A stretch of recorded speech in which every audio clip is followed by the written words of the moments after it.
Ila hadratin Nabi Mustafa Muhammadin sallallahu alaihi wasallam wa ala alihi wa ashabihi sallallahu al-Fatihah. Alhamdulillahi rabbil alamin arrahmanir rahim maliki yawmiddin iyyaka na'budu wa iyyaka nasta'in ihdinas siratal mustaqim siratal ladzina an'amta 'alaihim ghairil maghdubi 'alaihim waladdallin. Bismillahirrahmanirrahim. Muhammad radhiyallahu anhu bina lahum al-Fatihah. Alhamdulillah rabbil alamin arrahmanir rahim maliki yawmiddin iyyaka na'budu wa iyyaka nasta'in ihdinas siratal mustaqim siratal ladzina an'amta 'alaihim ghairil maghdubi 'alaihim waladdallin. Wa yusra li sadri wa yassir li amri wa hlul 'uqdatam min lisani yafqahu qawli.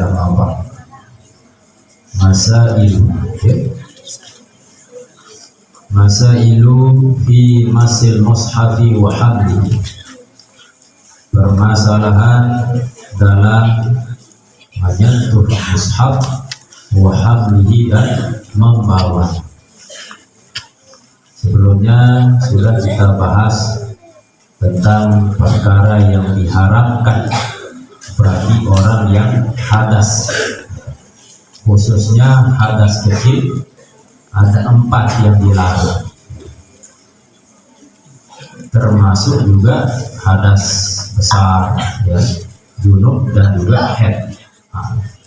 Mana yang dilarang? Yang pertama kemarin sudah adalah sholat. Yang kedua tawaf. Yang ketiga masul mushaf, menyentuh mushaf. Dan yang keempat hamlul mushaf, yakni membawa mushaf. Nah, yang sambungan dari pembahasan kemarin ini tentang permasalahan pada menyentuh mushaf dan membawa. Yang pertama, yajuzu boleh hamlul mushafi, membawa mushaf, wa massuhu, dan menyentuhnya.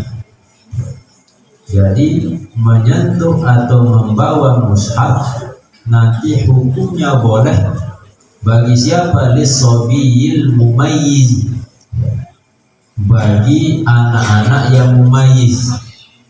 Artinya mumayyiz dari kata tamyiz, mayyaza, bisa membedakan. Membedakan apa? Ya, baik dan buruk.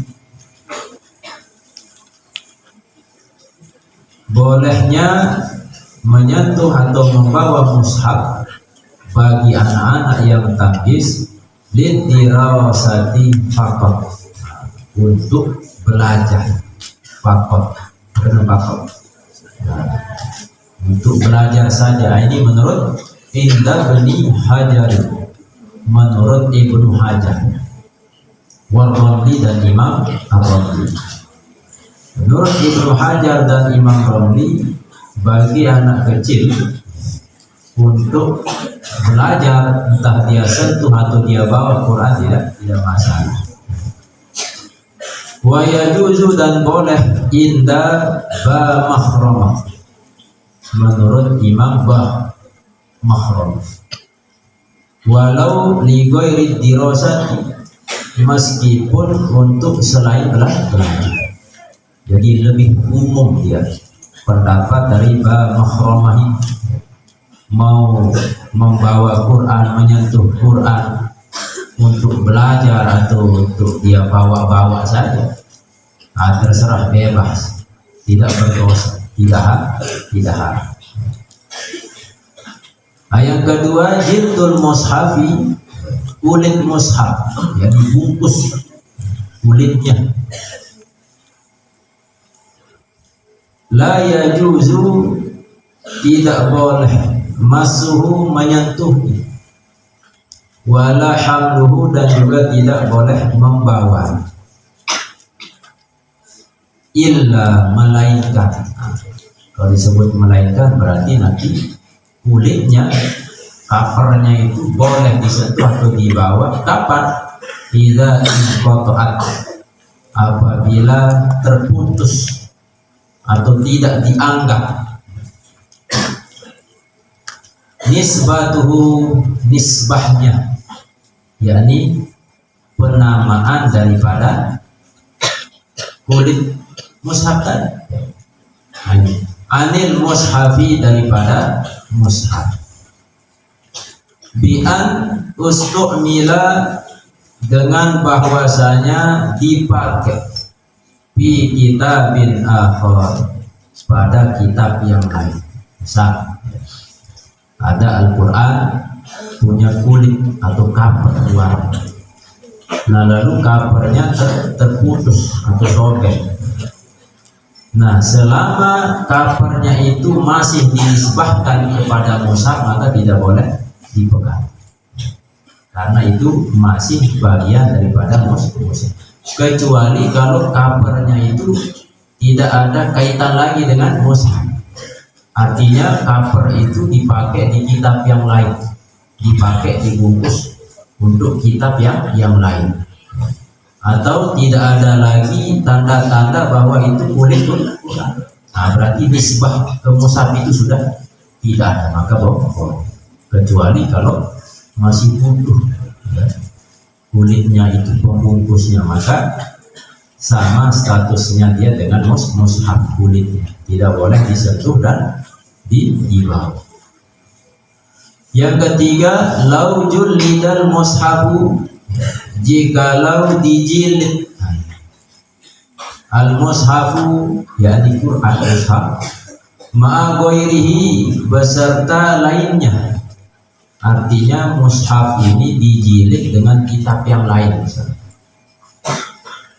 Fayahrumu, maka haram masuhu, menyentuhnya, min jami'i jihatihi, dari semua sudutnya, semua arahnya. Menurut siapa ini? Inda Ibni Hajarin. Nah, ini menurut Ibnu Hajar. Menurut Ibnu Hajar, ada mushaf dijilid dengan kitab yang lain, maka mau dibuka dari awal jilid mushaf atau akhirnya atau dari segala penjuru arah, maka tetap hukumnya haram. Ini menurut Ibnu Hajar. Wa min jihatil mushafi idar rabli, dan keharamannya itu dari arah mushaf saja. Ini menurut indar rabli, menurut Imam Rabli.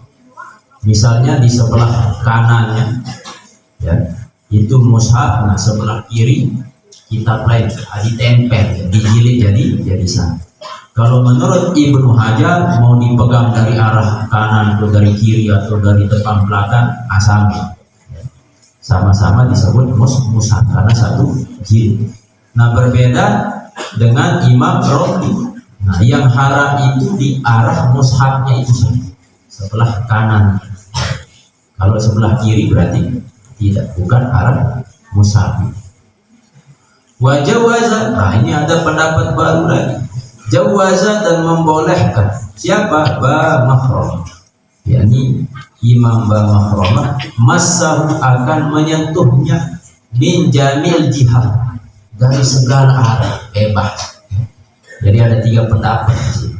Itu seandainya kalau mushaf dijilid bersamaan dengan yang lain. Nah, tapi jarang kita temukan ini ada Quran dijilid dengan yang lain. Yang keempat, yajuzu, boleh, lil muhdisi, bagi orang yang berhadas. Artinya kalau orang berhadas ya, hadas kecil atau hadas besar. Nah, apa yang boleh? Ayah milal Quran, membawa Al-Quran, lidorurah. Alasannya itu lidorurah. Apa artinya dorurah? Ya dorurah, terpaksa. Idza lam yatamakan minat tayammum, apabila tidak memungkinkan dari tayammum. Ada orang yang berhadas, belum wudu, boleh dia bawa Quran, dia sentuh Quran, lidorurah, karena terpaksa. Nah, terpaksanya itu kalau dia tidak sentuh Quran, nah, maka bisa menyebabkan nanti Quran itu bisa musnah. Nah, ini kan contohnya, ka'an khawfa alaih, sebagaimana atau seperti bahwa khawfa, dia takut, alaihi, atasnya, yakni atas mushaf itu, minal ihtiraqi daripada terbakar, awil ihana atau rusak. Bal yajibu alaihi zalik, bahkan wajib alaihi atasnya zalika yang demikian itu, artinya membawa. Misalkan ada Al-Quran jatuh di jalan raya misalnya, nah kita belum wudu, nah kan tidak boleh kita menyentuh mushaf, membawa mushaf dalam keadaan berhadap. Tapi ini darurat, karena darurat terpaksa. Kalau kita mau tayamum, tidak memungkinkan lagi untuk tayamum, maka malah dihukumi wajib kita bawa untuk menjaga kehormatan Quran dari kebakaran atau dari kerusakan atau dari dan lain sebagainya. Ayat kelima, idza kana Qur'anun wa tafsirun fi kitabin wahidin, apabila ada Quran dan tafsir di dalam satu kitab, yang tafsir Jalalain, ya. Di situ ada Qur'annya tertulis, ada tafsirnya juga tertulis. Bagaimana kalau kita pegang buku tafsir kitab ini? Fayajuzu, maka boleh masuhu, menyentuh, wa hamluhu, dan membawanya boleh, tapi ada syaratnya. Idza kanat hurufut tafsiri, apabila ada huruf-huruf tafsirnya, aktsara min hurufil Qur'an, lebih banyak daripada huruf-huruf Qur'an. Tinggal dicek dalam kitab tafsir lebih banyak mana Qur'annya atau tulisan tafsirnya. Kalau lebih banyak tulisan tafsirnya, penjelasnya, maka boleh, ya juz. Wa amma idza kana, dan adapun apabila ada, yakni huruf tafsirnya itu tusawi, menyamainya, itu kembali kepada Quran mushaf. Jadi huruf tafsirnya dengan jumlah ayat mushaf itu sama, tusawi itu sama jumlah. Au aqalla minhu, atau lebih sedikit, artinya huruf tafsirnya itu lebih sedikit minhu daripada mushaf. Jadi lebih banyak mushaf daripada tafsir. Fayahrumu, maka haram. Apa yang haram? Al-masu, menyentuh, wal hamlu, dan membawa. Nah ini itu haram, padahal Quran suci, tapi kita dalam keadaan hadas, maka adatnya itu tidak boleh haram. La yamassuhu illa mutahhar. Yang keenam, yajuz, boleh lil muhdisi, bagi orang yang berhadas, qalbu waraqil mushafi, membuka lembaran mushaf bi'udin, dengan kayu. Kan kita kalau ngaji itu ada apa sih ya? Dia penunjuk dari kayu, ya. Nah itu boleh, walaupun kita tidak berwudu, dalam keadaan berhadas. Nah, kita buka lembaran ayat Quran itu dengan kayu, maka tidak masalah. La biyadihi, tidak dengan tangan. Kalau dengan tangannya langsung, tidak boleh. Fayahrumu, maka haram, walau laffa, walaupun dibungkus, alaiha, atasnya, yakni atas tangannya itu, hirqatun, dengan kain. Misalnya dia bungkus tangannya dengan kain atau pakai lapis tangan, dia buka mushaf, tetap tidak kok. Sama maknanya dia megang dengan tangan. Nah yang boleh dengan tunjukan itu kayu itu atau sampah itu. Ayat ketujuh, yahrumu, haram, masu wa hamlu, menyentuh dan membawa, ila qatil mushafi, yakni pengikat mushaf atau tali mushaf, au kharitati atau kantongnya, kantong dalam arti tempat naruh Quran, au sundukihi atau petinya, kotak Qurannya. Misalnya ada kotak khusus Quran, nah itu petinya, tempat naruh Qurannya itu haram, tidak boleh disentuh atau dibawa. Ila kana apabila ada fihima di dalamnya, yakni pada keduanya, maksudnya kantong Quran dan petinya itu, mushafun, mushaf. Artinya kalau ada mushaf di dalamnya, di kantongnya atau di petinya. Wa qad uidda lahu, dan sungguhnya disediakan keduanya itu. Kemana dia dhamirnya keduanya itu? Yakni kharithah dan sunduk. Lahu, untuk Quran. Jadi seandainya ada peti atau kantong atau sejenis kotak misalkan, atau lemari. Nah, lemari itu atau tempat kantong atau peti kotak ya, itu khusus disediakan untuk Quran, maka tidak boleh selama ada Quran di situ. Kau pegang kotak itu juga tidak boleh menyentuh. Wa illa bayadul.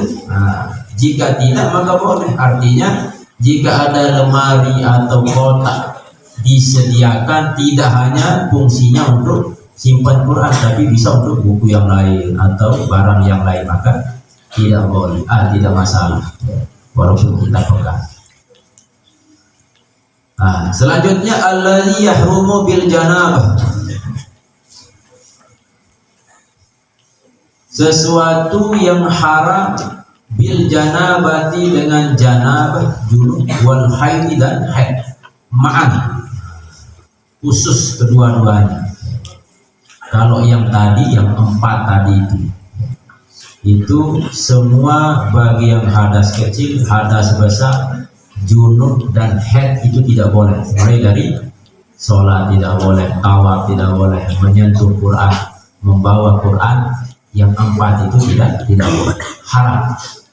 Nah, yang 2 ini ya, al-isnami ya, 2 ini haram bagi siapa? Bagi orang yang junub, bagi orang yang haid.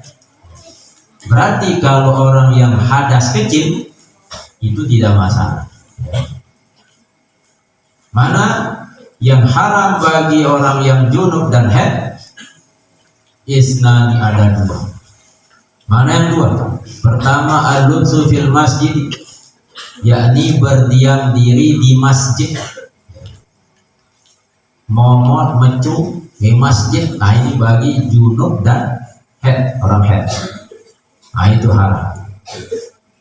Wa mislul lubsi, nah contoh daripada berdiam diri, at-taraddu, mondar-mandir, nah itu pun juga termasuk dari al-lubs, yakni berdiam diri, karena mondar-mandir dan lumayan waktunya lama juga ketika berada di dalam masjid. Mondar-mandirnya pun disebut sebagai berdiam diri di masjid, maka haram. Wa yajuzu, dan boleh al-mururu, lewat. Artinya dia hanya sekedar lewat saja, lil junubi, bagi orang yang junub. Wa kadzalika, dan seperti yang demikian itu, artinya boleh lewat ya, di masjid, lil haidi, bagi orang yang haid. Syaratnya apa? Idza lam takhaf, jikalau dia tidak khawatir. Khawatir apa? Talwisal masjidi, mengotori masjid. Kalau dia yakin saya haid tapi saya sudah sumpel, perlu lapis, belum lagi plester, saya yakin ini kuat, murur boleh, sekedar murur, murur lewat saja, tapi tetap tidak boleh berdiam diri walaupun yakin kuat. pelapis. Nah, ini harus dipahami ya, khusus yang perempuan, termasuk laki-laki yang junub, sengipi, ngomong di masjid, tetap tidak boleh ya. Yang kedua, bagi orang yang janabah dan yang haid, yang dilarang yang kedua qiraatul Quran, membaca Quran.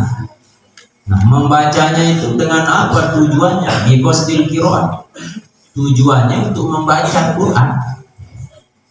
Ai biqasdil tilawah, artinya dengan tujuan tilawah, ai ad-dirasah, yakni belajar.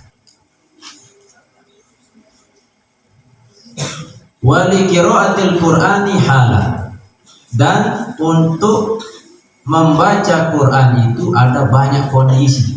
Ketika seorang dalam keadaan haid, membaca Quran itu banyak keadaan-keadaan, kondisi-kondisi. Yang pertama, taratan yaksidul Quran faqat.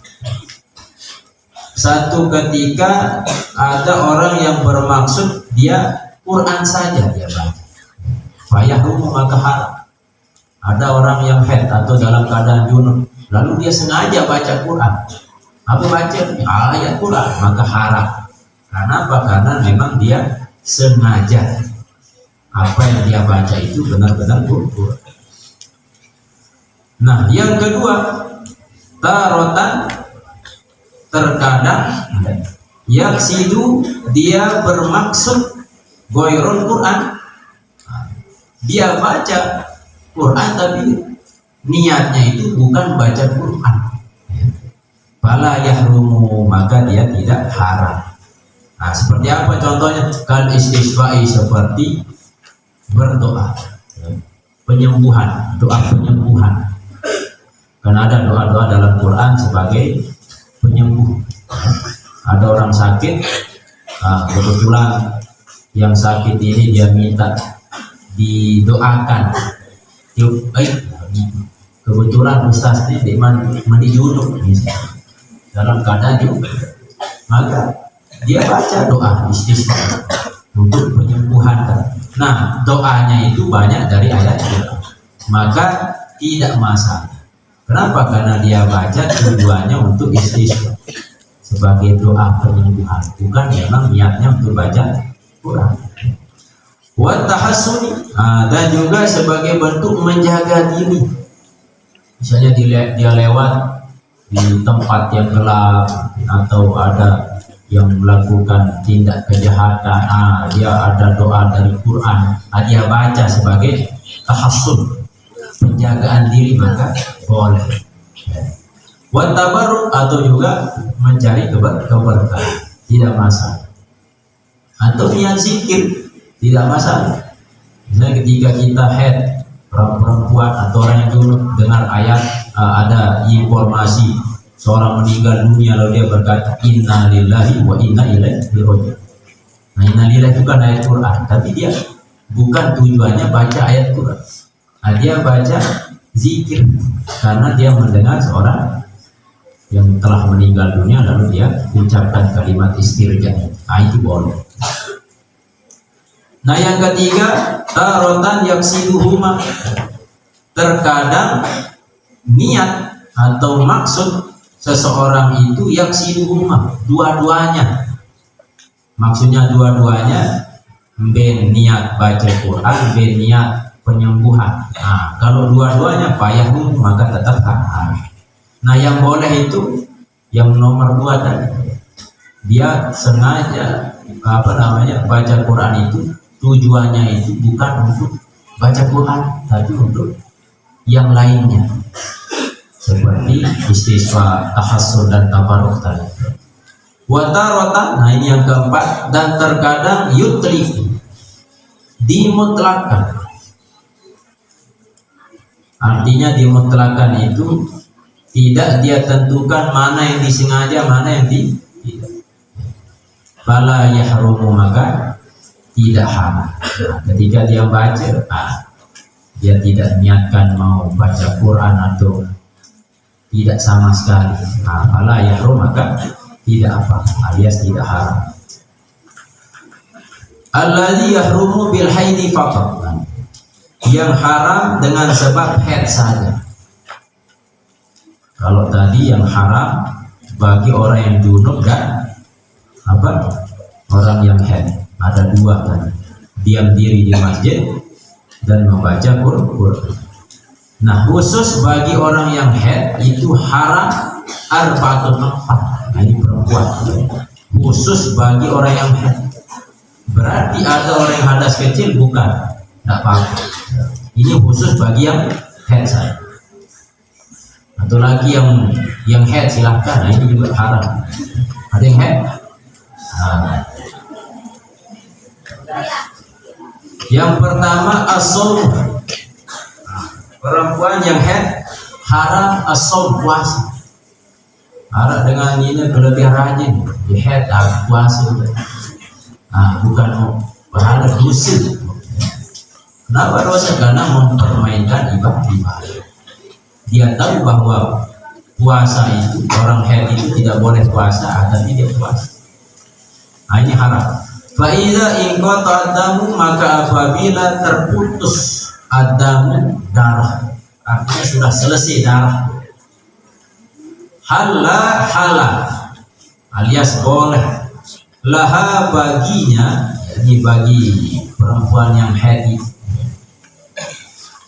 as-shaum, puasa, walau qoblal ghusli, walaupun sebelum mandi. Apa maksudnya? Misalkan ada perempuan yang haid dan sudah terputus pada malam hari. Nah, lalu dia tertidur. Pas dia tidur sudah niat, bangun-bangun sudah subuh.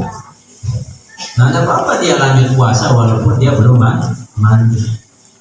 Sama seperti orang yang misalkan dalam keadaan junub, malamnya junub karena terlalu dingin, tidak berani mandi, akhirnya tidur dan sudah dia niat kan, puasa untuk besok hari. Nah, bangun-bangunnya sudah masuk waktu subuh, maka silakan tetap puasa, mandi walaupun kita belum mandi waktu malamnya itu, boleh. Yang kedua yang haram bagi orang yang haid, al-mururu fil masjid in khafat talwisahu, melewati di masjid, dalam masjid, jika khawatir mengotori masjid. Kalau berdiam diri sudah jelas haram. Nah, yang haramnya ini juga lewat di dalam masjid dengan syarat khawatir mengotori masjid. Fayajuzu, maka boleh, ilam tahok, jikalau tidak khawatir talwisahu, akan mengotori masjid. Al-mururu faqat, yakni lewat saja yang boleh. Bolehnya itu pun karena apa? Karena tidak takut kotor, artinya dia yakin tidak akan mengotori masjid. Dunan lubsi, bukan berdiam diri. Kalau berdiam diri sudah jelas haram. Yang ketiga, bagi perempuan yang haid, at-tolak, yakni talak, cerai.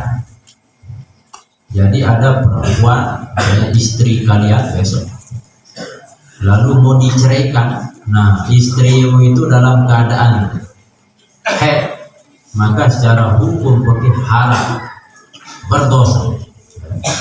Walaupun sah, tetap sah talak, tapi lagi yang mentalak istrinya dosa. Kenapa? Wa yusamma at-talaqul bid'i, dan dinamakan talak bid'i, talak bid'ah yang tidak ada pada masa Nabi. Huwa dan yaitu talak bid'i, ayutalliko, bahwa mentalak ar-rajulu, oleh seorang laki-laki, imra'atahu, akan istri, al-madhula, yang sudah dijima biha, dengan wahia haidun, dan yaitu perempuan atau istrinya itu haid dalam keadaan haid. Misalkan ada istrinya, nah istri ini sudah melakukan hubungan suami istri. Nah datang haidnya, saat dia haid lalu suaminya menceraikannya, maka haram. Malah ada sebagian ulama mengatakan rujuk dulu, nanti kalau sudah selesai haid baru talak lagi. Saking tidak bolehnya mentalak istri saat au fi tuhrin, atau di dalam masa suci, atau istrinya itu dalam keadaan suci, jama'ah